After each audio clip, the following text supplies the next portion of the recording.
Selamat pagi semuanya, selamat pagi Bapak Ibu Guru, Ibu Rita, selamat pagi kepada anak-anak kami juga. Begitu juga dari Yayasan El Sapan, kami berterima kasih atas kesediaan Bapak pada saat ini bisa bersama-sama dengan kami di ibadah Paskah SMPK 4 Penabur. Selamat datang, selamat bergabung Bapak. Kiranya hari ini kita bisa bersama-sama bersukacita atas izin dari Tuhan kita masih bisa merayakan dan mengikuti ibadah Paskah pada tahun ini. Kita akan mulai semuanya. Kita juga hari ini akan dipimpin firman Tuhan dari pendeta yang ada di Jogja. Tapi kita bersyukur saat ini kita bisa bersama-sama walau jarak memisahkan kita, tapi kita lewat Zoom ini bisa bersama-sama bersukacita memuji memuliakan nama Tuhan. Kita akan mulai semuanya. Kita bersiap dalam ibadah kita.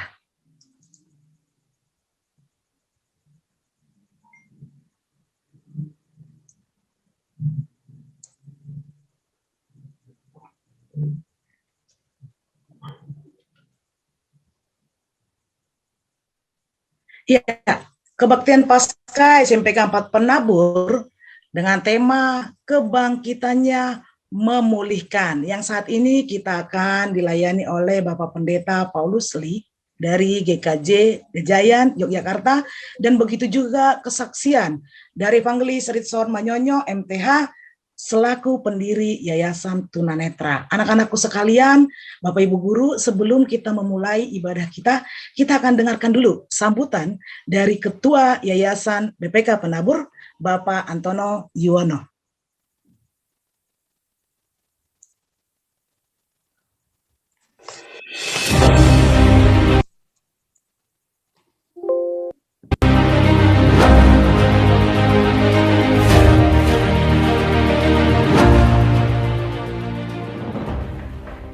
Selamat Paskah untuk kita semua, baik Ibu Bapak pengurus maupun Ibu Bapak di jenjang SMP, operasional dan struktural BPK Penabur Jakarta. Dan juga selamat Paskah untuk orang tua yang mungkin ada menyaksikan acara ini, serta seluruh adik-adik peserta didik jenjang SMP BPK Penabur Jakarta. Sama seperti makna dari Paskah itu sendiri, di mana Kristus menebus dosa bagi kita umat manusia, kita diberikan hidup yang baru, dan mungkin nanti akan ada 1-2 pesan dari saya untuk kamu semua, apa yang bisa kamu lakukan dalam mengisi kehidupan kamu yang baru untuk kedepannya. Saya akan bercerita dahulu tentang seorang budak ya, di zaman perbudakan yang dibeli oleh seorang tuan, tetapi waktu budak itu mencaci maki, memarahi, dan berusaha kabur dan sebagainya, tuan itu tidak mengambil pusing ya, malahan begitu sampai di rumahnya, tuan itu memberikan surat kepada budak itu yang isinya adalah membebaskan budak itu dari perbudakan. Nah, tentunya budak itu begitu kaget, dia mengharapkan bakal disuruh kerja paksa, kerja keras tanpa bayaran dan sebagainya, tapi malahan diberikan kebebasan. Nah, dia menari-nari dan dia pergi jalan-jalan kemana-mana sampai waktu dia sore, dia mulai bingung ya, karena kalau dia masih berkeliaran di jalan sampai malam bisa-bisa ditangkap dan dijadiin budak lagi ya oleh pemerintah waktu itu yang pro perbudakan.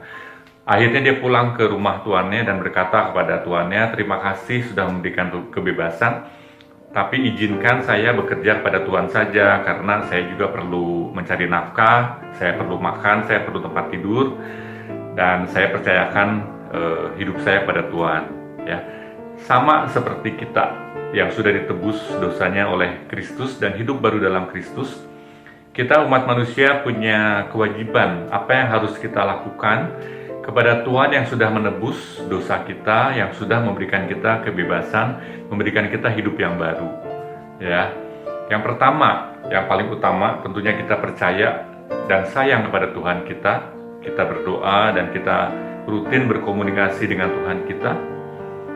Dan yang kedua, yang tidak kalah pentingnya, sama seperti ajaran Kristus, adalah kita harus sayang juga kepada sesama ya.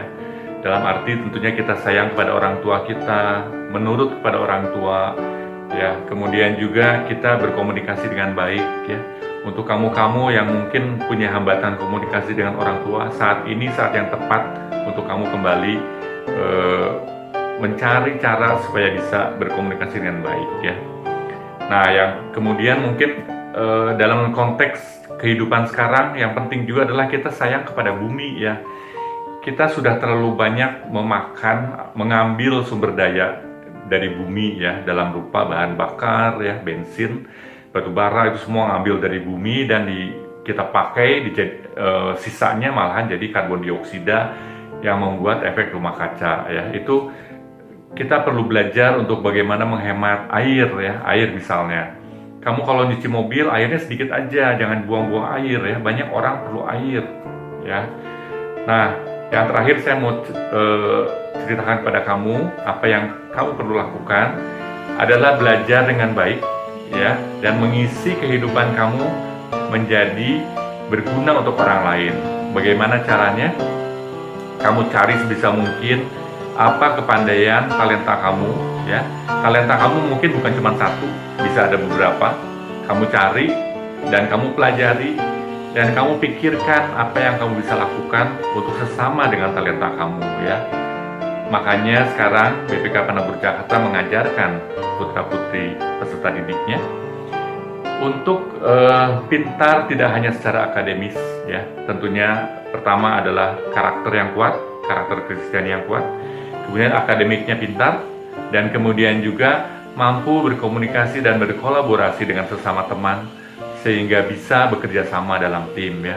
Selain itu harus juga kreatif ya, punya pikiran yang kreatif dan juga kritis ya, jangan cuma nurut aja tapi bisa berpikir apa yang terbaik bisa dilakukan. Oke, itu semua yang saya ingin berpesan untuk kalian. Mudah-mudahan bisa kalian resapi dan laksanakan. Dan kita semua berdoa agar kamu semua menjadi generasi penerus yang bermanfaat untuk nusa dan bangsa dan untuk seluruh umat manusia. Tuhan Yesus memberkati kita semua dan selamat Paskah untuk kita semua. Ya, demikian sambutan dari Ketua Yayasan BPK Penabur Jakarta, Bapak Antono Yuwono. Kita sampaikan kepada beliau terima kasih. Kita bersyukur anak-anakku, Bapak Ibu Guru, saat ini kita dapat mengikuti Paskah di tahun 2021, tahun kedua kita mengikutinya secara virtual. Kita sama-sama berdoa agar tahun depan kita bisa bertatap muka, itu harapan kita. Nah, saat ini kita akan mendengarkan sambutan dari Ibu Kepala Sekolah SMPK 4 Penabur, Ibu Rita Wanti. Silakan Ibu.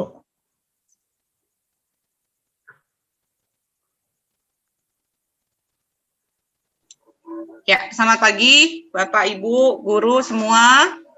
Selamat pagi kepada Bapak Pendeta Paulus Lee dan kepada Pak Ritson yang sudah hadir bersama-sama dengan kita hari ini. Sungguh istimewa ya. Anak-anak juga semua sudah hadir. Terima kasih untuk kehadirannya. Nah, saat ini kita semua sama-sama di rumah masing-masing ya. Tapi kita bersyukur kalau kita bisa mengikuti kebaktian Paskah. Setahun sudah berlalu, kita masih di rumah aja, tapi saya harap anak-anak tetap semangat, karena bagaimanapun juga kita harus yakin ya, semua pandemi ini pasti berlalu. Keadaan akan menjadi normal, hanya mungkin kita perlu adaptasi untuk hal-hal yang baru. Kita syukuri kalau sampai saat ini kita masih sehat, kita syukuri sampai saat ini kita masih bisa makan, kita syukuri sampai hari ini kita masih bisa sekolah. Jadi jangan sia-siakan kesempatan yang pernah Tuhan berikan. Kita nggak pernah tahu mungkin kapan hal-hal yang kita nikmati ini bisa diambil, tapi kita syukuri apa yang Tuhan berikan pada saat ini.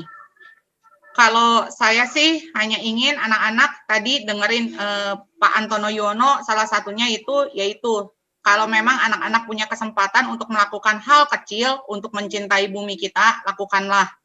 mumpung di rumah aja, mungkin kita bisa kurangin, nggak pakai sedotan plastik. Kalau kamu misalnya pesan GrabFood, kita bisa kurangin, nggak pakai sendok plastik atau garpu plastik misalnya. Kita bisa kurangin dari hal-hal seperti itu. Kita juga bisa menggunakan masker yang misalnya ya jangan ini ya, jangan masker kain yang mungkin bisa kamu cuci kembali untuk kamu pakai gitu. Cuman ya perhatikan jangan yang scuba ya. Kalau scuba itu katanya terlalu tipis, misalnya seperti itu. Kalau kamu pakai masker medis, jangan lupa masker medisnya juga kamu buang di tempat sampah ya, jangan di tempat sembarangan. Karena kalau kamu buang di tempat sembarangan, kadang-kadang ini juga bisa dimanfaatkan untuk orang lain yang untuk kejahatan-kejahatan tertentu. Yaitu yang saya baca kalau kadang-kadang di internet itu kan sumber beritanya kadang banyak. Nah, itu aja sih mungkin yang ingin saya sampaikan. Hari ini kita nikmati kebaktian ini dan kita renungkan kalau Tuhan Yesus udah terlalu baik sama kita dan kita sebagai umat manusia seharusnya ya membalas cinta kasih Tuhan, bisa menjadi teladan untuk orang lain, bisa menjadi berkat untuk orang lain. Itu aja sih pesan dari saya. Terima kasih, Tuhan Yesus memberkati. Terima kasih Bu Rita atas sambutannya.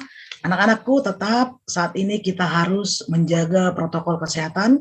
Walaupun saat ini vaksin sudah berjalan, tapi kita harus tetap menjaga kesehatan lewat protokol yang harus kita patuhi. Itu untuk kebaikan kita, kebaikan orang-orang di sekitar kita, agar semuanya tetap sehat. Ya, saat ini kita akan mulai ibadah kita, semua mempersiapkan hati pikirannya, dan sekali lagi jangan ada yang meninggalkan Zoom ini dengan hanya membuka background. Kita sama-sama di Zoom ini, kita sama-sama bersuka cita, kita sama-sama bersyukur kalau saat ini kita masih bisa mengikuti ibadah Paskah. Jadi sekali lagi anak-anakku, kita sama-sama bersama-sama di dalam Zoom ini. Terima kasih kami sampaikan kepada Pak Pandu. Baik, Bapak Ibu dan anak-anakku sekalian, kita akan masuk ke dalam pemberian. Tapi sebelumnya mari kita mengambil saat teduh sejenak. Saat teduh dimulai.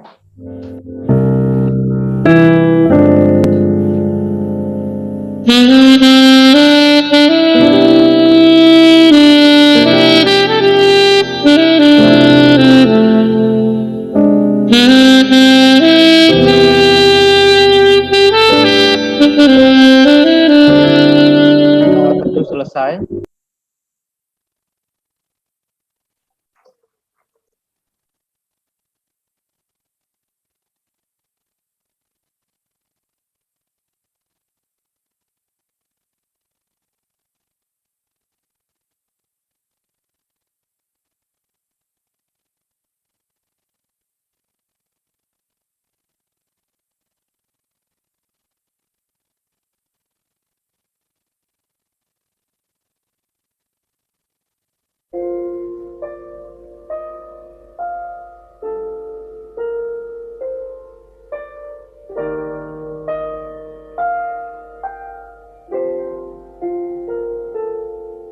When darkness filled the sky, the day that Jesus died, in agony upon the bitter cross, they took his body down and laid it in a tomb.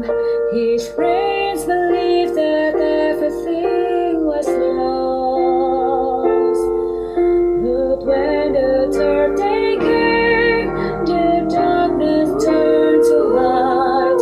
For Mary heard her name and saw the living Christ risen to set the captive free.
Wah, ini jadi berita paling menggegap. Kristus sudah bangkit. Benar, Pak. Tuhan Yesus begitu luar biasa. Ia telah mengalahkan kematian dan menghapus kegelapan dunia. Dia tidak hanya mati, tetapi dia juga sudah bangkit dan membebaskan kita dari keraguan dan juga ketakutan. Dia memulihkan kita dari keputusasaan. Aku pribadi sangat bersyukur karena Tuhan Yesus sudah bangkit dan menjadi harapan yang terus ada buat kita semua. Bapak, Ibu Guru, dan teman-teman, mari kita mengangkat hati kita kepada Tuhan, bersyukur dan bersorak menyambut kebangkitan. Kita sama-sama lantunkan pujian kepada Kristus yang sudah bangkit sebagai bentuk ungkapan syukur kita. Mari bersama-sama kita bernyanyi Kidung Jemaat 188, Kristus bangkit, soraklah.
Bapak, Ibu, serta anak-anakku sekalian, mari kita tabiskan ibadah kita.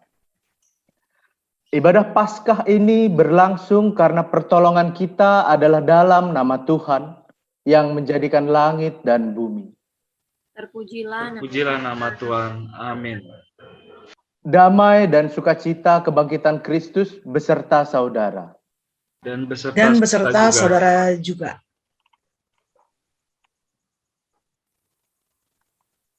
Hari ini kita bersama berkumpul melayani Paskah. Namun, Paskah tahun ini sungguh berbeda, karena kita merayakannya di tengah pandemi COVID-19. Nah, betul Natasha. Bahkan pada Paskah kita kali ini, sebenarnya kita itu sudah hidup selama 1 tahun loh, bersama dengan pandemi COVID-19. Pandemi ini sudah mengubah segalanya.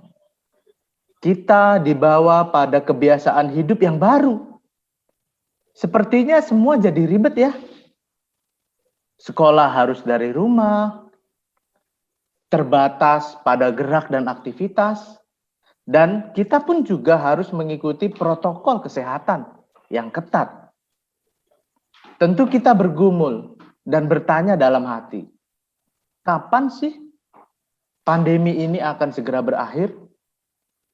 Tapi Pak, kita patut bersyukur kepada Allah.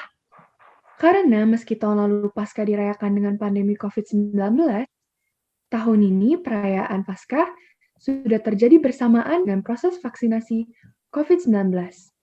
Harapan dan pemulihan itu sudah datang, Pak. Ya, itu semua karena ada Kristus yang sudah bangkit buat kita semua. Kebangkitannya menjadi harapan supaya kita bangkit dari krisis. Kita menata dan membangun kembali kehidupan yang baru. Haleluya. Haleluya. Ia sudah telah bangkit. Mari kita Marilah kita merayakan kebangkitan Kristus yang memulihkan.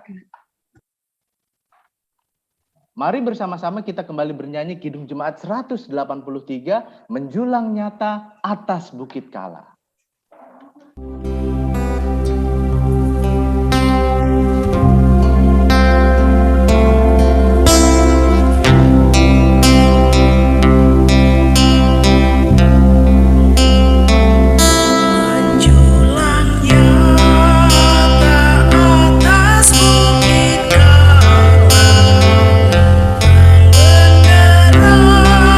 Salibmu Tuhanku,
Kita masuk di dalam pelayanan firman Tuhan. Pelayanan firman Tuhan pada kebaktian Paskah hari ini akan dilayani oleh Bapak Pendeta Paulus Lee dari GKI Gejayan, Yogyakarta. Tetapi sebelumnya, mari kita meminta pertolongan dan bimbingan Roh Kudus. Mari kita satu di dalam doa, kita berdoa. Kami datang kepadamu ya Tuhan dengan penuh ungkapan rasa syukur. Hari ini kami merayakan sekaligus menghayati kebangkitan Kristus yang sudah bangkit bagi kami sekalian. Tuhan, sebentar kami akan mendengarkan dan merenungkan firman Tuhan. Biarlah kiranya firman Tuhan yang disampaikan oleh Bapak Pendeta Paulus boleh tertanam di hati dan pikiran kami. Terlebih kami sebagai anak-anak Tuhan mau melakukan firman itu di dalam kehidupan kami sehari-hari, pribadi lepas pribadi. Berkati kami sekalian ya Tuhan, ini kami anak-anak-Mu sudah siap untuk mendengarkan kabar sukacita dari-Mu. Di dalam Kristus Yesus Tuhan kami sudah berdoa dan mengucapkan syukur. Amin.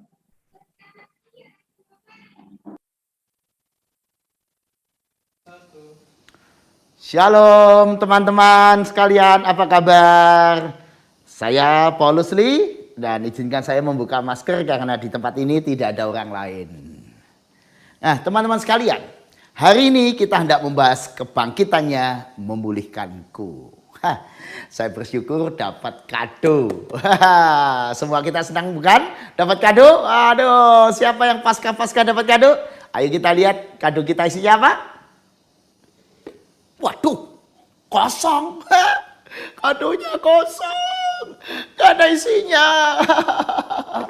Saudara, kado yang kosong ini mungkin juga menggambarkan isi hati kita sekalian yang mungkin saat ini juga sedang kosong seperti kado ini. Seperti perasaan Maria Magdalena ketika dia datang ke kubur Yesus pada hari pertama minggu itu. Dia datang dan melihat bahwa ternyata batu penutup kubur Yesus sudah terbuka. Kuburnya kosong. Tapi bukan cuma kuburnya yang kosong, hati Maria juga mengalami kekosongan. Kenapa? Dia justru lalu berkomentar demikian ketika dia kemudian berkata kepada Simon Petrus dan murid Yesus yang lain. Tuhan telah diambil orang dari kuburnya. Tuhan telah diambil orang dari kuburnya. Anda lihat frase ini? Frase kalimat yang aneh dan unik. Tuhan telah diambil orang. Nah, kalau barang diambil orang itu kan kita masuk akal ya. Kalau saya punya uang, uangnya diambil orang itu masuk akal. Sesuatu diambil orang. Tapi Tuhan kok diambil orang? Di ayat 13 kembali Maria Magdalena mengulang lagi ketika dia berbicara kepada seseorang yang dia kira pencuri mayat Yesus. Dia berkata, Tuhanku telah diambil orang. Tuhanku telah diambil orang. Saudara, ini perasaan kehilangan Tuhan. Kenapa Maria Magdalena bisa merasa kosong kehilangan Tuhan? Karena sedang bingung. Tidak mengerti apa yang terjadi. Sedih, khawatir, panik, sedang berduka. Hatinya kosong. Maka kehilangan sukacita dan kehilangan pegangan hidup. Karena Yesus selama ini menjadi gurunya, menjadi pegangan hidupnya. Ia menggantungkan seluruh kepercayaannya kepada Kristus. Tapi hari itu dia kosong hatinya. Seperti 3 hari sebelumnya ketika Yesus disalib, hancurlah segala pengharapannya. Terlebih hari itu kubur Yesus yang kosong membuat perasaannya kosong. Nah, bicara soal hati dan perasaan yang kosong bukan cuma Maria Magdalena. Ayo kita lihat gambar teman-teman kita ini. Banyak anak remaja yang juga sedang bingung. Seperti gambar ini kan gambar orang bingung. Masa mengikuti bayangannya sendiri. Bingung. Sedih mungkin. Mungkin kosong. Mau apa? Bingung. Banyak anak remaja juga tertekan di masa pandemi ini. Ngapain di rumah terus? Jenuh. Capek. Belum lihat situasi keluarganya, orang tuanya, teman-temannya, masa depannya. Apalagi kalau tidak percaya diri. Oh, banyak anak remaja hari ini justru punya perasaan kosong ya, seperti remaja ini melihat sesuatu yang kosong, kesepian, sendirian, pilu. Mungkin ada di antara engkau juga punya perasaan seperti remaja ini, kosong, pilu, kesepian, sendirian. Atau sebaliknya ada juga remaja-remaja yang sedang marah, sakit hati pada orang tua. Kenapa orang tua tidak mau mengerti saya, tidak paham saya, taunya marah, protes. Orang tua memang seringkali membingungkan, ya kan? Kadang-kadang pada anak remaja berkata, kamu sudah besar, urus adekmu, jaga rumah, urus masa depanmu. Pokoknya dianggap orang besar. Tapi pada giliran yang lain, orang tua seringkali mengatakan, kamu itu masih kecil, jangan sok. Kamu ini belum bisa apa-apa. Kadang-kadang kita bingung. Di satu sisi oleh orang tua kita itu dikecil-kecilkan. Tapi di sisi lain kita dianggap sudah besar dan harus tanggung jawab. Ya, yang betul kita itu yang mana? Perilaku orang sekeliling kita juga begitu. Seringkali orang memperlakukan kita sebagai orang yang seolah tidak bisa atau belum bisa apa-apa. Tapi di sisi lain kadang-kadang kita tuh dituntut tanggung jawab yang luar biasa. Nah, kita membuat marah hati kita. Apa ini yang terjadi? Persis hati Maria yang kosong. Nah, banyak remaja mengalami kebingungan seperti Maria yang sedang sedih di depan makam Yesus. Karena memang suasana hati manusia bisa seperti suasana hati di tengah pekuburan. Ya, kalau teman-teman sekalian bicara soal kubur pasti tidak suka, bukan? Kubur selalu pikiran kita negatif, nggak enak, ini bukan tempat rekreasi. Kuburan itu tempat yang mengerikan, adanya cuma setan. Kadang-kadang orang kalau sudah diajak ke kubur malas. Karena kita tahu kubur itu sesuatu yang nggak menyenangkan. Dan ada suasana hidup seperti di pekuburan, yaitu suasana hidup ketika kita bingung. Ketika kita nggak mengerti mau apa. Pandemi kok masih seperti ini, Pak? Kapan akan selesai? Kapan saya bisa keluar bersama teman-teman saya? Sedih, panik, khawatir, berduka, hati yang kosong membuat kita hidup kehilangan banyak hal. Ada banyak anak remaja kehilangan kepercayaan pada Tuhan. Ada banyak anak remaja lalu tidak suka kebaktian online, bosan, jenuh, kehilangan kepercayaan. Semangat imannya melorot. Ada banyak anak remaja kehilangan kepercayaan pada orang tuanya sendiri. Atau kehilangan kepercayaan pada diri sendiri. Jadi minder.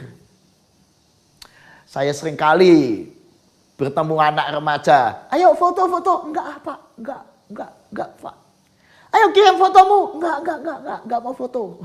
Di balik enggak mau foto sebenarnya mungkin ada perasaan minder. Ya, banyak anak remaja. Dulu saya juga waktu remaja seringkali minder. Rasanya saya ini jelek. Saya ini banyak kelemahan, Pak. Malu di foto. Kehilangan kepercayaan diri. Maka banyak kita kalau diminta untuk ikut aktif dalam persekutuan, memimpin acara di sekolah dan sebagainya, kita merasa takut karena kita minder. Kehilangan jati diri, kehilangan pegangan hidup. Bahkan banyak di antara kita kehilangan teman. Masa pandemi ini kita kehilangan teman. Membuat suasana hati kita semakin tidak karu-karuan ya. Seperti Maria Magdalena di depan kubur. Suasananya duka. Dulu enak ketemu teman. Bisa ngobrol, bisa jalan, bisa nge-mall bersama. Sekarang nggak ada sukacita. Jenuh. Dan karena itu yang membuat kita anak-anak remaja dan generasi kita suka self love, mencintai diri sendiri. Kenapa? Karena nggak ada yang peduli saya. Saya memperhatikan diri saya sendiri. Kalau nggak siapa lagi? Lalu kita jadi orang yang egois tanpa kita sadari, atau sebaliknya menjadi anak-anak yang minder, tidak percaya diri. Banyak remaja yang hatinya terluka, luka batin, marah pada orang tua, marah pada teman, marah pada situasi. Kenapa aku dilahirkan seperti ini? Dalam kondisi seperti ini. Atau mungkin banyak anak-anak yang takut menghadapi hari esok dan selanjutnya. Nah, pertanyaannya lalu bagaimana? Nah, ini pertanyaannya bagaimananya pasti harus kita tanya pertanyaan ini. Di mana Yesus yang bangkit yang dahsyat itu? Katanya Yesus peduli saya. Di mana dia? Mari kita lihat di gambar ini. Ketika Maria ada di depan kubur Yesus, di mana Yesus? Gambar ini hebat sekali. Yesus ada di belakangnya. Maria tidak menyadarinya. Maka dalam Yohanes 20 ayat yang ke-15, lalu Yesus memanggil Maria dengan namanya. Maria. Sebelumnya Yesus menanyakan, mengapa engkau menangis? Tapi Maria tidak menyadari itu Yesus. Maka Yesus kembali bertanya, memanggil Maria, Maria. Dan Maria sejak itulah sadar, Rabuni, ternyata Yesus bersama dia. Di mana Yesus yang bangkit itu hadir? Ya di situ, di titik perkuburan itu. Yang mau saya katakan adalah, di titik Maria sedih di depan kubur, merasa kosong, sepi, hampa. Di situ juga Yesus hadir menyatakan kebangkitannya. Atau yang mau saya katakan, kalau kita melihat dengan mata iman kita, perkuburan yang sepi dan kosong itu ternyata tidak kosong. Ternyata ada Yesus di sana. Yesus sudah menunggu Maria. Tapi Maria tidak sadar, bahkan mengira Yesus itu penjaga taman. Karena itu Maria sempat, Tuhan, kalau Tuhan mencuri mayat Yesus, tolong beritahu di mana Tuhan meletakkan. Dikira mencuri atau dikira pencuri, padahal itu Yesus. Baru ketika Yesus memanggil namanya Maria, Maria sadar. Saudara perhatikan, di titik kekosongan hati Maria, di titik dukanya, sedihnya, disitulah Yesus hadir. Ketika dia menangis kesepian sendiri di depan pekuburan itu, Yesus ada di sana. Jadi bisa kita simpulkan, di titik kehilangan Maria akan Tuhan, justru di titik itu menjadi titik perjumpaannya dengan Yesus yang bangkit. Di tempat di mana merasa dia kosong, kehilangan Tuhan, di situ Tuhan hadir. Di waktu dia merasa kosong, di situ Tuhan waktu itu juga ada di sana. Di situasi dia merasa sendirian, di situ Tuhan hadir. Nah, Yesus yang bangkit juga hadir di pekuburan hati atau hidup kita. Engkau dan saya seringkali mengalami suasana hati seperti pekuburan, bukan? Sedih tadi, susah, bingung. Seperti banyak anak remaja di dunia ini. Tuhan Yesus melawat saudara dan saya di hati kita yang kosong. Ketika hati kita kosong, Tuhan melawat hati kita. Ketika kita pengharapannya kosong, Tuhan hadir memberi pengharapan. Ketika kita gak merasa pede, Tuhan hadir di dalam diri kita, dalam hidup kita, supaya kita diberi kepercayaan. Apa yang Yesus lakukan pada waktu dia hadir kepada Maria? Yesus mengatakan kepeduliannya. Mengapa engkau menangis? Karena Yesus selalu peduli, tahu perasaan kita. Seperti Yesus tahu perasaan Maria. Lalu Yesus memanggil Maria dengan namanya, Maria. Karena Yesus mengenal dengan baik Maria. Demikian juga Yesus mengenal baik engkau dan saya. Nama kita satu di persatu dikenalnya. Tapi Yesus juga hadir untuk mengajar, menasihati, mengarahkan, berpesan, dan menghibur. Bukan hanya Maria, tapi engkau dan saya juga. Karena itu mari saudara dan saya yang sedang kosong hati, sedang sedih dan berduka, Paskah menjadi saatnya kita bersuka cita karena kebangkitannya memulihkan hati yang luka, hidup yang kosong. Jadi Paskah tidak lain dan tidak bukan hanya merayakan kebangkitan Yesus, tapi juga merayakan pemulihan hidup kita. Yesus yang bangkit mau memulihkan engkau yang hatinya sedang sedih, yang sedang kosong. Aku datang untuk membuat engkau tidak kosong. Aku mengerti. Yesus tahu mengapa engkau menangis. Bahkan Yesus tahu namamu, persoalanmu, pergumulanmu, persoalan rumah tangga, keluargamu. Tuhan tahu. Dan Yesus tidak hanya hadir. Dia bukan hanya menghibur. Dia mengajar dan mendidik engkau. Karena itu mari kita berhenti menyakiti diri kita sendiri. Dengan mengutuki diri sendiri. Aku ini memang orang yang malang. Aku ini orang yang susah. Aku ini orang yang...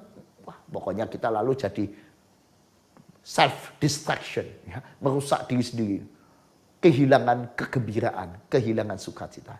Tapi Yesus yang bangkit menyertai engkau. Nah, satu kesaksian teman-teman. Ella, nama gadis ini, usianya baru 11 tahun. Ella, kisah nyata ini pada waktu usia 11 tahun, dia ditinggalkan papahnya. Papahnya pergi, dalam tanda petik, ya pergi dengan wanita lain. Ibunya dan adik-adiknya dan dia 7 bersaudara, ditinggal ayahnya begitu saja dalam keadaan melarat. Oh, bagaimana kalau engkau jadi Ella? 11 tahun, punya 6 adik, ditinggal ayahnya dalam keadaan melarat. Ibunya terpaksa, walaupun susah, bekerja pagi siang malam. Lalu yang merawat adik-adiknya siapa? Ella, usia 11 tahun, merawat 6 adiknya. Dan bukan cuma merawat adiknya, ini hebatnya Ella. Dia tiap hari mengajak adik-adiknya untuk belajar. Karena ibunya nggak sempat ngurus anak-anaknya lagi. Ibunya sibuk mencari sesuap nasi supaya anaknya 7 ini bisa terus makan dan sekolah. Atau pasal Ella sebagai yang paling besar baru 11 tahun merawat adik-adiknya. Yang ke-7 itu masih kecil sekali. Masih batita. Dia yang mengajar, mengajak belajar. Sampai terus bertahun-tahun. Bahkan hebatnya lagi, Ella mendorong adik-adiknya untuk sekolah minggu, ke gereja, aktif di gereja. Termasuk dia sendiri aktif di gereja. Bahkan tiap malam dia ajak adik-adiknya persekutuan. Persekutuan. Dan luar biasa Ella mengajarkan adik-adiknya untuk tidak membenci papahnya. Bahkan tiap hari mereka selain mendoakan ibunya, dia juga doakan papahnya. Ya Tuhan, tolonglah supaya papa kembali dan pulang. Papa kembali dan pulang, itu doanya. Waktu berjalan terus 10 tahun lewat, Ella sekarang usia 21 tahun. Apa yang dilakukan Ella? Dia cari papahnya. Dan ketika dia ketemu, dia bilang, Papa, aku dan keluarga mengampuni engkau. Pulang Papa, pulang. Adik-adik membutuhkan engkau. Pulang. Wah, hebat sekali Ella. Pada itu 10 tahun dia mengalami penderitaan bersama mamanya. Singkatnya, 4 tahun kemudian setelah dia perjumpaan kembali dengan papanya penuh pergumulan lalu pulang. 14 tahun ditinggal papanya. Ella lah yang memberi semangat mamanya bekerja, memberi semangat papanya untuk pulang dengan mengampuni papanya, mengajarkan pada adik-adiknya apa yang baik yang harusnya menjadi prinsip orang percaya. Dan itu sebabnya ke-7 adik-adiknya bukan menjadi korban dari broken home. Ibunya takut semula.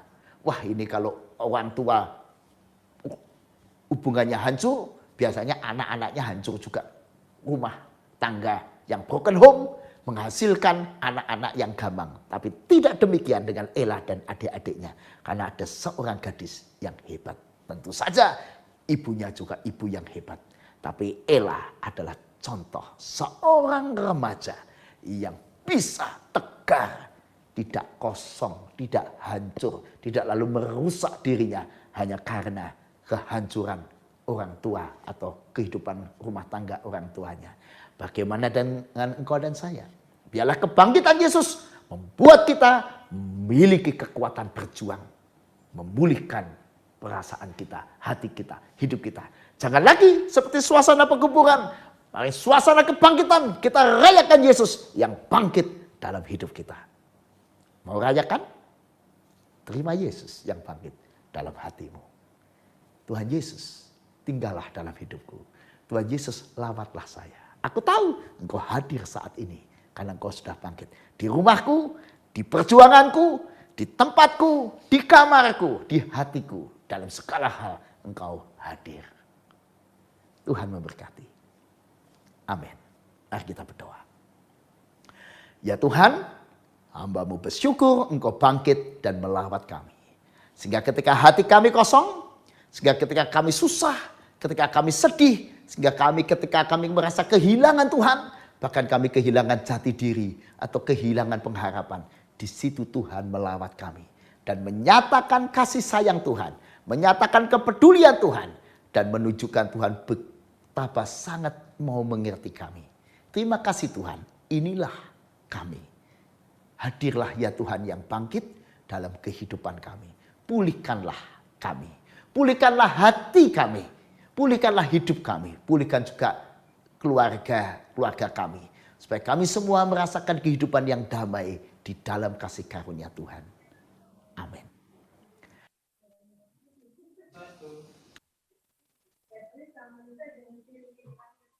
Bapak Ibu sekalian serta anak-anak, mari kita berdoa, doa syafaat.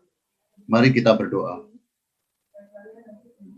Tuhan Yesus, kami ucap syukur kalau hari ini kami boleh bersama-sama berkumpul secara virtual merayakan ibadah Paskah.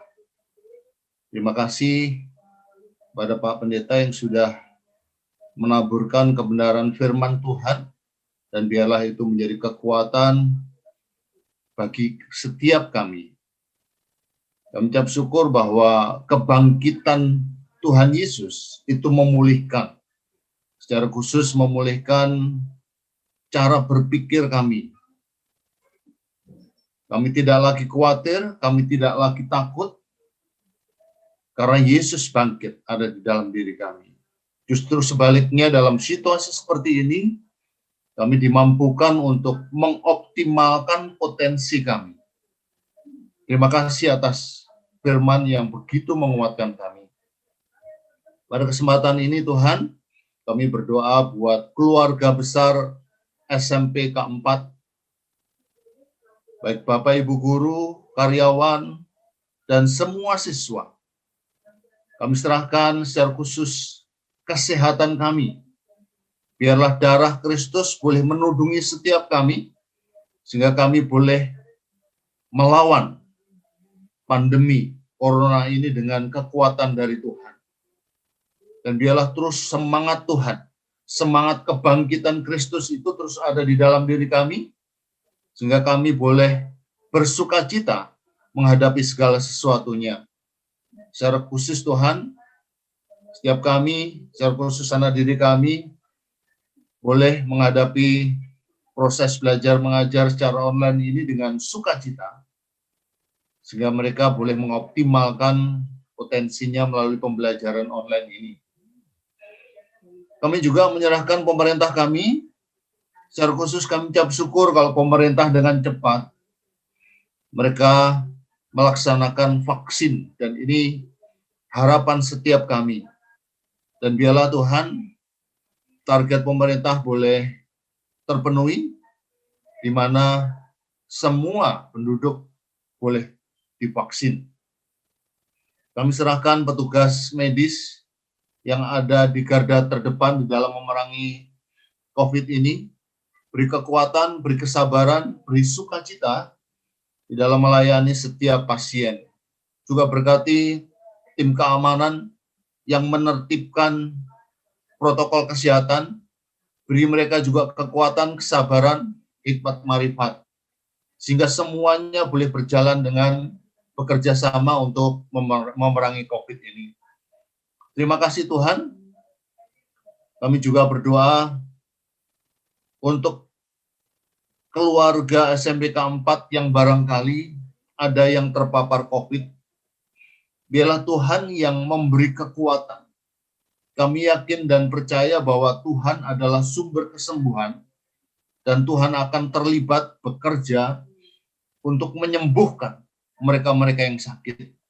Secara keseluruhan, penderita COVID di Indonesia, biarlah Tuhan juga terlibat di dalamnya, memulihkan, menyembuhkan. Dengan demikian Tuhan, kami berharap COVID ini segera berakhir, dan kami boleh bekerja, kami boleh tatap muka. Terima kasih Tuhan Yesus, terima kasih. Akhirnya Tuhan, sungguh kami pertaruhkan seluruh hidup kami pada hari ini hanya ke dalam tangan-Mu. Pertetapkan kami untuk terus melekatkan hati kami hanya kepadamu. Inilah Tuhan doa kami yang kami panjatkan hanya di dalam nama Yesus, Tuhan dan Juru Selamat kami yang hidup. Haleluya, amin.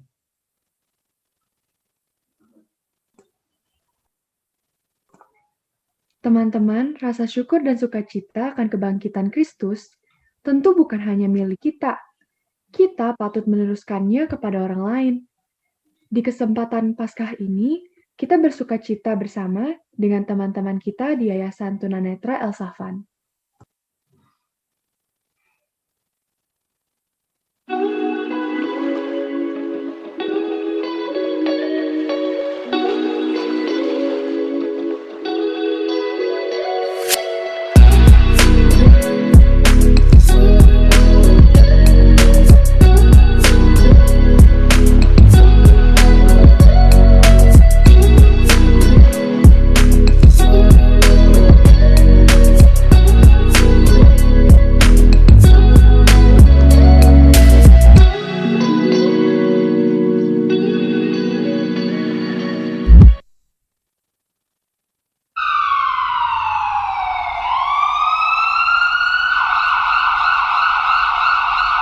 Kasus positif COVID-19 di Indonesia terus bertambah berdasarkan informasi yang dirilis Satuan Tugas COVID-19 melalui situs COVID-19.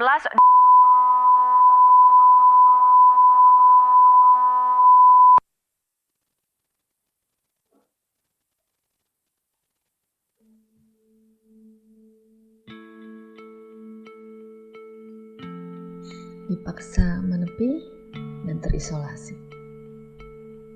Tak seorang pun tahu akan ada pandemi seperti ini.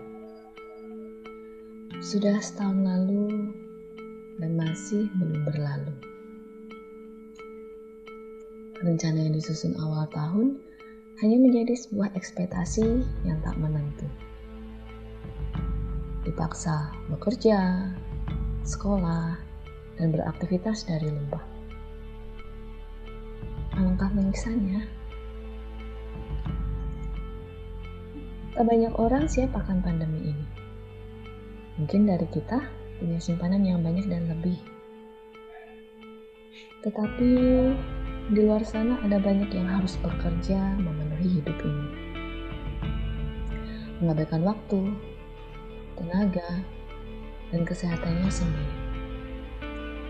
Agar segala kebutuhan bisa terpenuhi.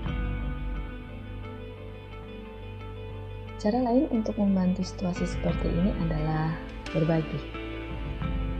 Berbagi adalah ungkapan syukur atas hidup ini. Lewat berbagi, mungkin bisa meringankan beban yang lain. Berbagi di saat pandemi mungkin sangat diperlukan. Kita tak tahu sudah berapa banyak orang yang kehilangan pekerjaan dan harapan. Berbagi adalah bentuk nyata dari kasih. Seperti halnya yang kami lakukan. Berbagi di panti asuhan.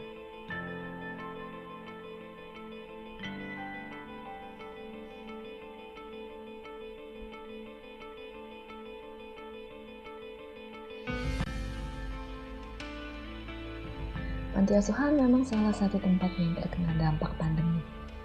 Mereka hidup dari donatur yang memiliki hati penuh kasih. Tapi setelah pandemi ini, kasih dari para donatur tak seperti yang lalu. Imbas ekonomi yang tak stabil membuat panti asuhan harus dengan bijak membagi hari demi hari untuk bertahan kembali. Terasa menyedihkan memang. Tempat harapan banyak anak untuk tumbuh dan berkembang harus berjuang di tengah situasi yang menantang.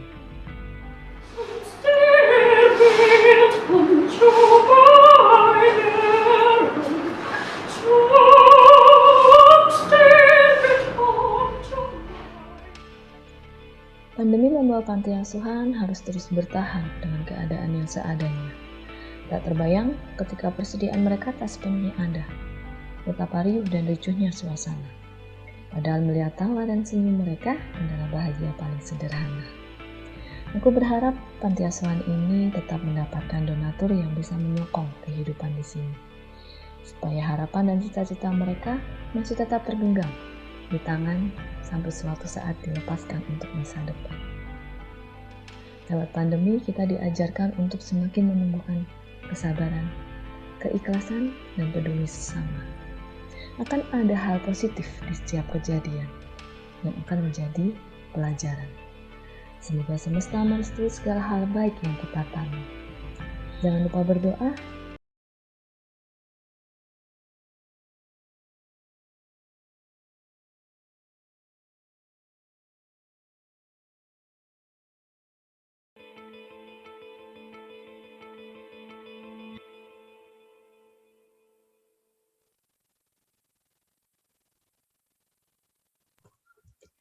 Hari ini hadir beribadah Apa kabar? Luar biasa. Benar luar biasa. Benar. Kasih tepuk tangan untuk puji nama Tuhan, pada siang hari ini kita mengucap syukur, kita mulai bersama-sama merasakan kasih dan kebaikan Tuhan melalui kakak-kakak atau bapak ibu guru dari SMPK 4 Penabur, ya benar ya? Betul. Ya, SMPK 4 Penabur boleh datang bersama-sama dengan kita di sini berbagi kebahagiaan, berbagi sukacita, berbagi kebaikan Tuhan melalui berkat yang boleh mereka berikan saat ini. Semuanya senang? Senang. Kasih tepuk tangan dong buat SMPK. Doa kami kiranya Tuhan Yesus senantiasa membalas kebaikan Bapak Ibu guru dan siswa-siswi sekalian. Amin. Biarlah kasih dan damai sejahtera Tuhan Yesus boleh menyertai saudara-saudara dari SMPK 4 Penabur. Amin. Dan kami berdoa selalu yang terbaik Tuhan berikan dan yang terutama dijauhkan dari paparan COVID-19. Amin. Sekali lagi kami dari keluarga besar Panti Tunanetra Elsavan mengucapkan terima kasih kepada SMPK 4 Penabur. Tuhan Yesus memberkati.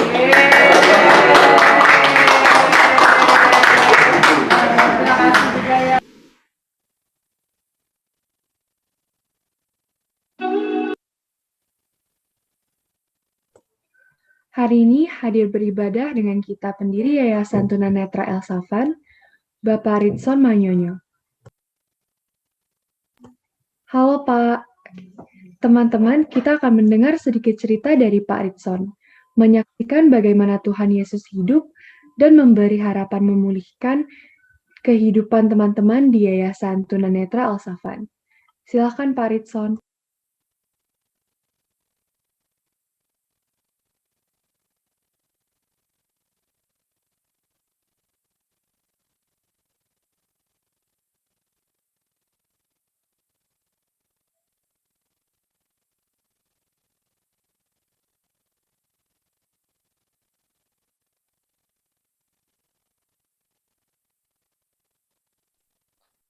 Maaf Pak Ritson, suaranya belum terdengar Pak. Suaranya di kami belum terdengar.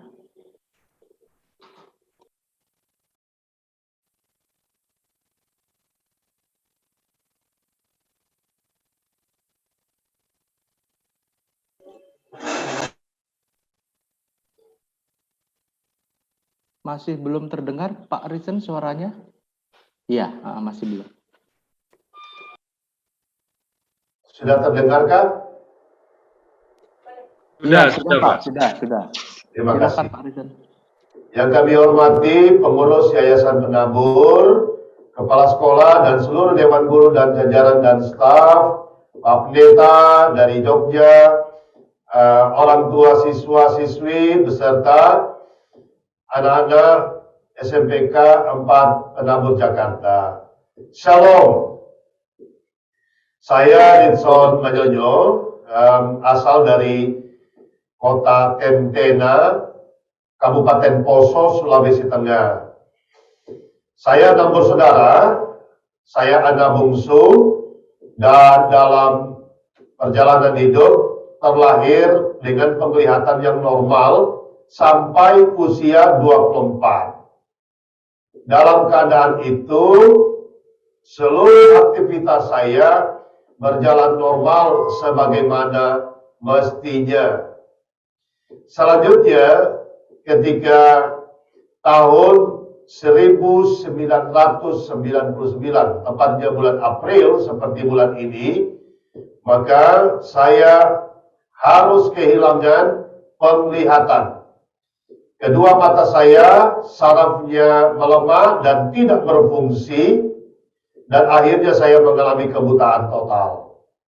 Waktu itu saya semester 6 di salah satu sekolah tinggi teologi di Jakarta. Nah, anak-anakku sekalian, perjalanan hidup itu sangat misterius. Misteri karena kita tidak pernah memprediksi apa yang akan terjadi. Kebutaan saya itu disebabkan oleh penyakit saraf mata glaukoma. Dan penyakit saraf mata ini belum diketahui penyebabnya apa, dan juga belum ada cara khusus untuk melakukan pengobatannya. Sehingga di Rumah Sakit PGI Cikini oleh Profesor Mandang, saya divonis mengalami kebutaan. Mengalami kebutaan di usia remaja, dewasa itu tidak mudah. Karena sudah punya pengalaman 24 tahun melihat dunia, melihat orang tua, melihat alam semesta, melihat sahabat, melihat teman, melihat semuanya yang bisa dilihat. Kemudian karena kondisi penglihatan hilang, saya berhenti, drop out dari kampus dan kembali pulang ke Poso. Dalam keadaan kerusuhan di sana, saya tinggal di kampung Sabidago namanya, dan di sanalah saya meratapi nasib hidup. Saya sangat kecewa sama semua orang. Entah kenapa saya kecewa, saya tidak tahu. Saya kecewa dengan orang tua, saya kecewa dengan Tuhan, saya kecewa dengan para sahabat, saya kecewa dengan gereja, apalagi saya sangat kecewa dengan pendeta. Karena saya punya pengalaman buruk sama pendeta. Ketika saya mulai mengalami kebutaan, ada kebaktian kebangunan rohani. Pendeta itu konon katanya punya kuasa untuk bisa menyembuhkan orang-orang sakit apa saja. Dan waktu itu iklannya di radio, di televisi, di majalah-majalah Kristen, di toko-toko buku, di toko buku apa saja diiklankan. Saya datang, didoakan oleh pendeta itu. Dan apa yang terjadi? Setelah sekitar 20 menit saya didoakan tidak sembuh-sembuh, pendetanya bilang, ini orang dosanya besar sekali. Saya bilang, kenapa? Karena kamu didoakan tidak sembuh-sembuh. Kamu pulang bertobat, pengakuan dosa, segala sesuatunya, supaya kamu berkenan di hadapan Allah. Dari situ saya sakit hati sama pendeta. Kemudian tidak mau gereja kurang lebih hampir 1 tahun, tidak mau dengar firman Tuhan, hanya menyendiri. Itulah kondisi keadaan kalau orang sedang terpuruk. Berobat dari dukun satu ke dukun yang lain, berobat dari dokter satu ke dokter yang lain, berobat dari orang pintar ke orang pintar yang lain. Tapi semuanya nihil. Tidak ada hasil. Mata tetap buta, penglihatan tetap gelap. Tidak ada masa depan. Tidak berani bermimpi. Tidak berani membayangkan sesuatu yang baik. Bahkan saya cenderung depresi. Kenapa?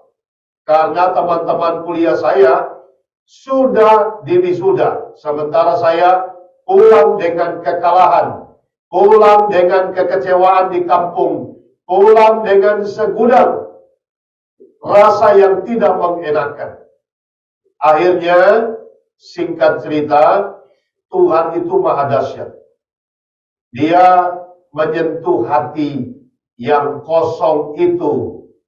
Renson Manyonyo yang hampir mati karena melakukan percobaan bunuh diri dengan minum cairan serangga, tetapi tidak mati-mati, Tuhan menyelamatkan. Khusus yang ini, anak-anakku sekalian, tidak boleh ditiru. Tidak boleh ditiru, karena itu tidak benar. Akhirnya, dia menyentuh saya di hati dengan firman-Nya. Roma 12, ayat 12. Bersabarlah terhadap segala kesesakan. Berpengharapanlah kepada Dia, dan tetap tekun berdoa. Ayat ini yang sangat kuat mempengaruhi Di samping ada kedua orang tua, ayahanda pendeta Manyonyo sama ibu saya seorang majelis. Mereka berdua yang menjadi mentor. Para orang tua yang menyaksikan kesaksian hari ini, bahwa pendampingan orang tua yang powerful akan mampu membuat anak-anak kita bangkit dari keterpurukannya. Dan akhirnya tahun 2000 saya ke Salatiga, saya belajar dunia orang buta di Yogyakarta di belakang rumah sakit Yap. Dan akhirnya 2001 saya kembali ke Jakarta dengan keadaan yang buta. Saya masuk kuliah lagi di kampus yang lain, dan dalam keadaan buta saya bisa menyelesaikan studi S1 di antara kurang lebih 46 mahasiswa yang tidak buta, dan hasilnya karya ilmiah saya adalah karya ilmiah yang terbaik dari mereka. Dalam keadaan buta, berjuang. Kenapa bisa berjuang? Karena Kristus telah menyentuh hati Paritson. Dan setelah hati itu disentuh, maka terjadi pemulihan. Dan karena ada pemulihan, maka siap untuk struggle, berjuang kembali sekalipun dalam keadaan yang berbeda. Anak-anakku sekalian, keadaan sekarang sangat berbeda dengan 2019. Tetapi anak-anakku sekalian, tidak boleh menyerah dan kalah terhadap situasi. Namun, minta sama Tuhan agar Tuhan pulihkan satu, cara pandang hidupmu. Saya ulangi, cara pandang hidupmu. Sebab Kristus mati dan Kristus bangkit, Dia merestorasi, memperbarui cara pandang para rasul, cara pandang orang-orang Yahudi, cara pandang orang-orang yang percaya pada abad pertama. Hari ini pasca dirayakan oleh SMPK 4 Penambur. Rubahlah cara pandangmu, bahwa engkau berharga sekalipun engkau anak yatim, atau engkau anak piatu, atau mungkin kamu anak yatim piatu. Bahwa engkau berharga, engkau dipulihkan Tuhan, karena apa? Engkau dipersiapkan untuk menjadi generasi yang mendatangkan manfaat bagi bangsa ini. Kemudian, setelah saya lulus kuliah sambil bekerja di Jakarta, dalam keadaan buta, menapaki hari demi hari, kos-kosan sendiri, masak sendiri, mencuci pakaian sendiri, berjalan sendiri dengan bantuan tongkat putih. Dan Tuhan berkenan 2006 diberi visi yang besar untuk mendirikan Yayasan El Safan agar banyak generasi tunanetra Indonesia yang jumlahnya 3,7 juta jiwa ini dapat diselamatkan. Diselamatkan hidupnya, diselamatkan masa depannya, diselamatkan cara berpikirnya, diselamatkan ekspektasinya. Dan apa yang terjadi? 2004 selesai S1, 2014 selesai S2, sekarang Paritson sedang menempuh studi S3. Dalam keadaan mata yang tidak bisa melihat secara visual. Kemudian 2007 menikah dengan seorang perempuan, Christina Silva. Dia sarjana, dia juga melihat, dan sama-sama kami melayani di Yayasan El Safan. Akhirnya anak-anakku sekalian, generasi yang sedang ditaruh Tuhan untuk mengubahkan dunia. Bahwa mata di kepala adalah hanya aksesoris. Telinga di kepala hanya aksesoris. Itu bukan yang utama. Yang menjadi yang utama adalah apakah kamu sudah terima Kristus Yesus sebagai Tuhan dan Juru Selamatmu.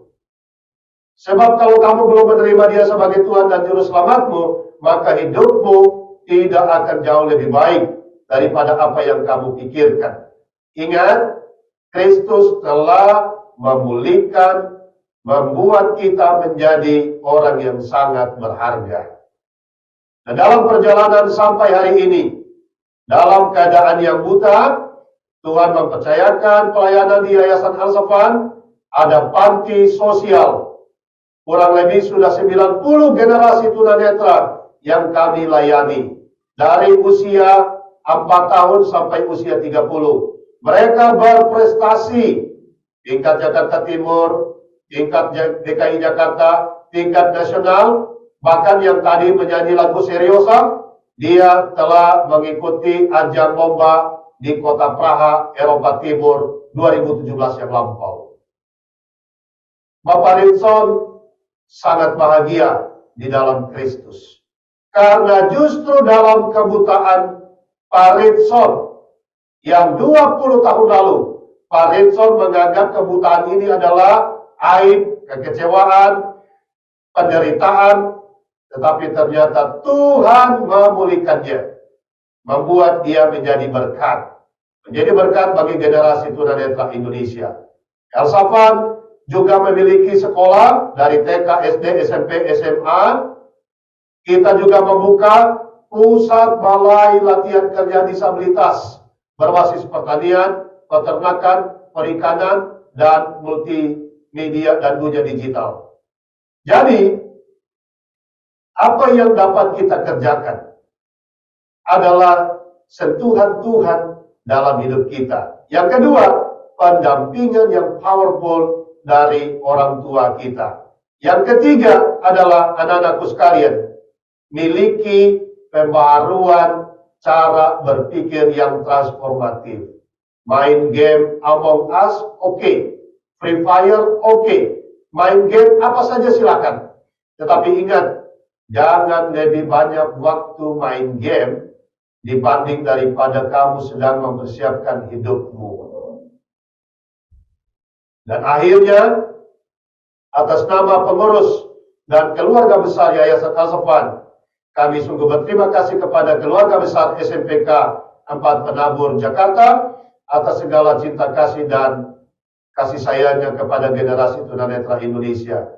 Sekali lagi buat anak-anakku sekalian, jangan pernah takut menghadapi masa depan. Pak Ritson tunanetra pertama yang bisa naik di Gunung Sinai di Mesir, naik di Gunung Hermon di Israel. Ada 2 anak tunanetra panti Al-Safan berhasil menancapkan bendera di gunung-gunung Paran. Orang buta bisa naik gunung, orang buta bisa mobilitas, orang buta bisa berkarya. Mari, kalau begitu, anak-anakku sekalian, siapa yang buta sebenarnya? Bapak ulangi, anak-anakku sekalian, sebenarnya siapa yang buta dalam hidup ini? Untuk bisa membuat kita tidak menjadi orang buta, bukan hanya secara visual. Marilah kita melihat apa yang tidak pernah bisa dilihat oleh mata orang biasa. Yaitu apa? Karya kreasi penyelamatan Yesus Kristus Tuhan kita. Selamat Paskah, tetap semangat, hadirkan hidupmu menjadi pribadi yang inklusif, sekolahmu menjadi sekolah yang inklusif, dan akhirnya disabilitas akan maju dan hidup mereka sejahtera. Tuhan Yesus memberkati. Shalom. Baik, terima kasih Pak Ritson atas kesaksian yang sudah dibagikan kepada kita. Sungguh kesaksian yang sangat luar biasa sekali bagi kita. Semoga Tuhan selalu memberkati kehidupan Pak Ritson dan juga anak-anak kita di Panti Al-Safan. Tuhan selalu sertai. Semoga juga apa yang baru disaksikan oleh Pak Ritson dibagikan kepada kita, semakin menambah iman percaya kita kepada Kristus. Bahwa di tengah-tengah penderitaan, di tengah-tengah pergumulan kita, Tuhan itu tidak pernah sekalipun meninggalkan kita. Terima kasih banyak Pak Ritson. Teman-teman dan Bapak Ibu sekalian, rasa syukur dan sukacita akan kebangkitan Kristus Nanti kan sebentar dikasih. juga kita rayakan bersama dengan mereka yang selama ini sudah berjuang di garis paling depan dalam penanganan pandemi COVID-19. Kita, keluarga besar SMPK 4, diberikan kesempatan untuk melayani petugas medis, khususnya petugas medis yang bertugas di Puskesmas Sukapura. Berikut ada beberapa cuplikan foto sewaktu Bapak Ibu guru melakukan baksos di Puskesmas Sukapura. Harapannya ini bukan menjadi baksos terakhir kita. Harapannya bukan hanya dalam rangka Paskah saja kita melakukan baksos, tetapi kita melakukan kebaikan, kita berbagi kepada sesama kita setiap saat, setiap waktu. Demikianlah tadi beberapa cuplikan foto atau video dalam rangka kita melakukan baksos kepada tenaga medis di Sukapura. Berikutnya kita akan melihat tayangan video dari LAI sewaktu mereka juga melakukan baksos.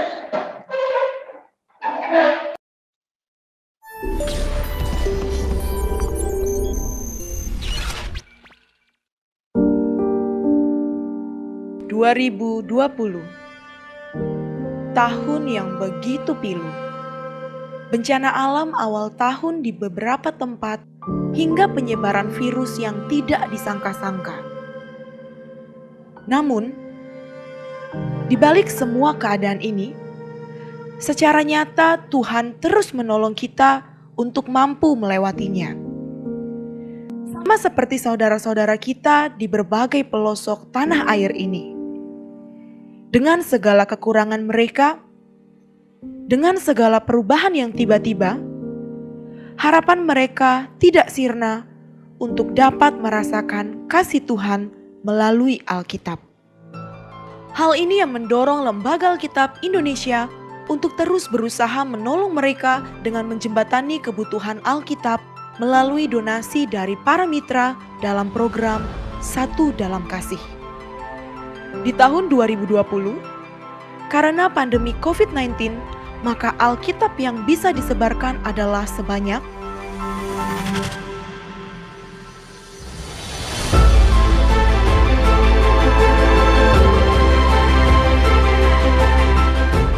dengan total biaya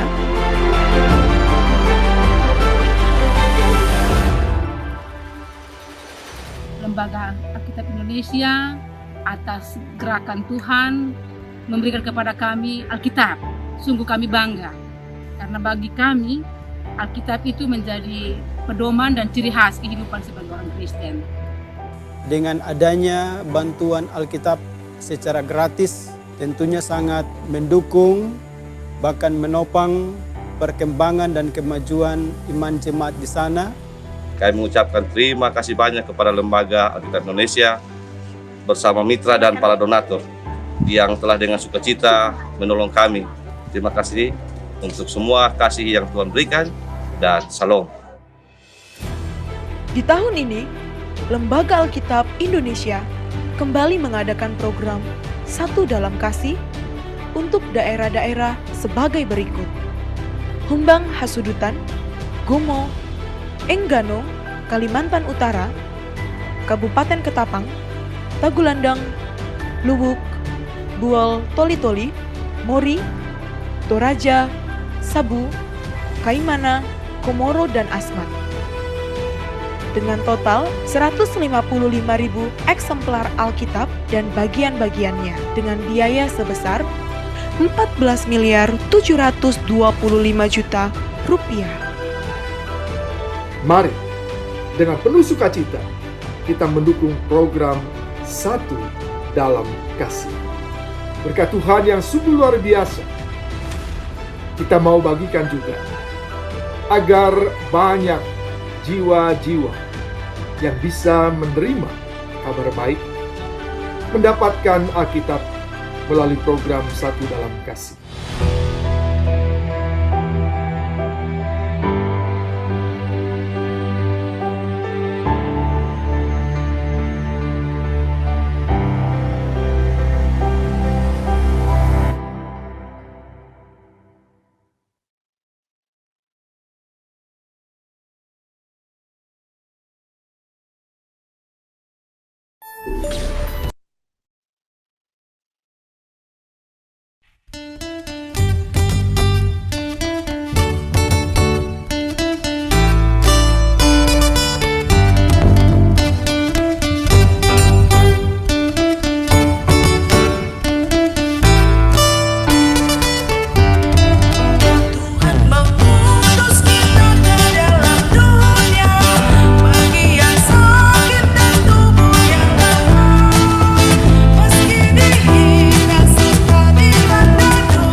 Bapak, Ibu, dan anak-anakku sekalian, kita sudah sampai di penghujung ibadah Paskah kita.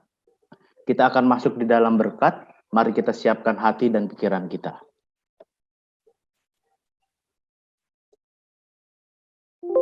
Nah, mari teman-teman, kita akan bersama-sama menerima berkat Tuhan. Pulanglah dalam damai sejahtera, hiduplah di dalam Kristus yang bangkit. Karena Yesus yang bangkit melawat engkau dan saya. Dan Yesus yang bangkit menggerakkan engkau menjadi generasi muda yang tangguh, yang kuat. Karena Yesus beserta engkau. Dan terimalah berkat Tuhan. Tuhan memberkati engkau dan melindungi engkau. Tuhan menyinari engkau dengan wajah-Nya dan memberi engkau kasih karunia.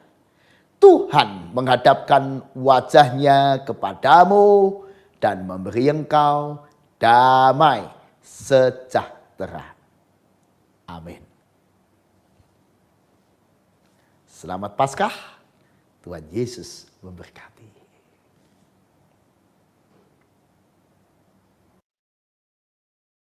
Nah, haleluya, amin. Haleluya, amin. Haleluya, haleluya, haleluya, amin.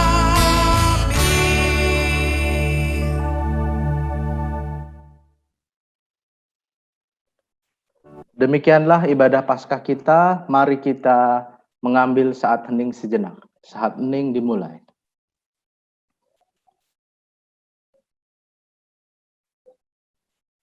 Saat hening selesai.